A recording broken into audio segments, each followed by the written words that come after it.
Assalamualaikum warahmatullahi wabarakatuh. Kami dari kelompok 53, studi independen privat klinik PITS 2, akan mempresentasikan hasil diskusi kami mengenai Decision Making Problem Solving UMKM Pak Parto, yang dimana dimentori oleh Bu Esti. Pak Parto adalah pengusaha UMKM di Bandung yang usahanya bergerak di bidang kuliner berupa nasi goreng ala mertua, pecel lele geprek, nasi kebuli campur oyong, dan ayam bakar khas Parto.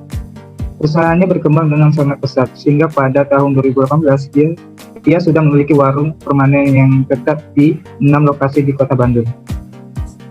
Karyawannya hingga saat ini berjumlah 75 orang. Karena usahanya yang tumbuh pesat dalam waktu yang cukup singkat, usaha Pak Parto banyak mendapatkan penghargaan dari Dinas Pariwisata dan Dinas Koperasi.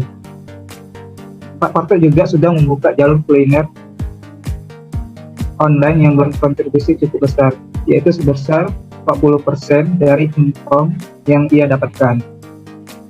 Ia juga menambah promosi melalui sosial media seperti Instagram dan Facebook. Tetapi pada tahun 2020 hingga tahun 2021, penghasilan usaha Pak Parto menurun drastis sehingga lebih dari 30%. Pak Parto kesulitan untuk membayar sewa lokasi warung dan gaji para karyawan. Hal ini disebabkan pandemi COVID-19 yang melanda Indonesia sehingga berdampak pada usaha yang dijalankan oleh Pak Parto. Ia juga kehilangan pelanggannya lebih dari 25% dari jumlah biasanya. Pak Parto juga merasa usahanya yang masih tergolong usaha kecil tidak bisa bersaing dengan pengusaha-pengusaha besar yang telah melakukan promosi berbagai platform dan juga memiliki modal yang cukup besar.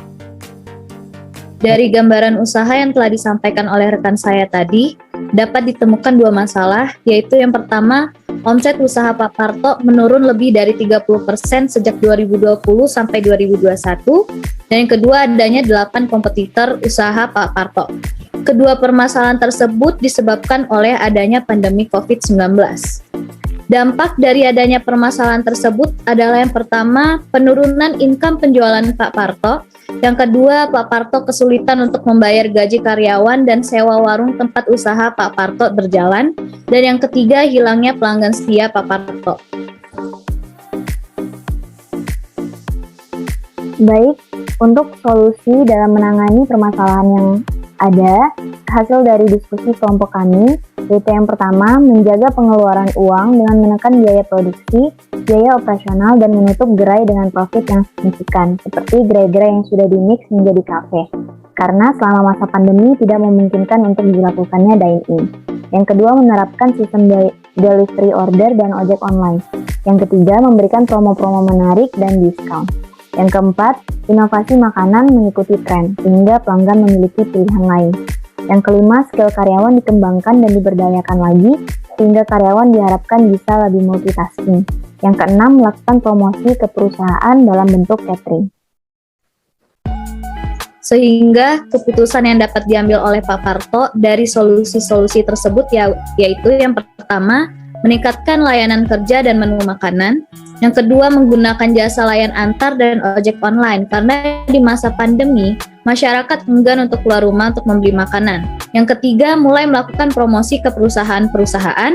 Yang keempat, melakukan promosi di media sosial yang lebih gencar lagi. Dan yang kelima, perencanaan dan pengaturan keuangan usaha.